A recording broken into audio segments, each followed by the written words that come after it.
দীর্ঘ ১৯ বছর ধরে চলা পাকিস্তানি নাগরিকদের জন্য ভিসা নিষেধাজ্ঞা তুলে নিয়েছে কুয়েত।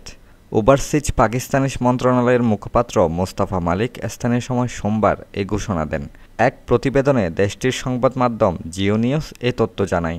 নতুন নির্দেশনার অধীনে পাকিস্তানি নাগরিকদের জন্য কুয়েত এখন বিভিন্ন ধরনের ভিসা দেবে, যার মধ্যে রয়েছে কর্মসংস্থান, পারিবারিক, সফর, পর্যটন ও বাণিজ্যিক ভিসা।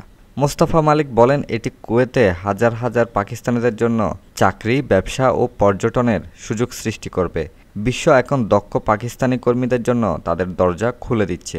বিশেষ করে আরব দেশগুলো পাকিস্তানের দক্ষ কর্মী নিয়োগে আগ্রহী। এদিকে কুয়েতে পাকিস্তানের রাষ্ট্রদূত ডক্টর জাফর ইকবাল শিগগিরই ১২০০ পাকিস্তানি নার্সকে কুয়েতের স্বাস্থ্য খাতে সহায়তা প্রদানের জন্য নিয়ে আসার পরিকল্পনা ঘোষণা করেছেন।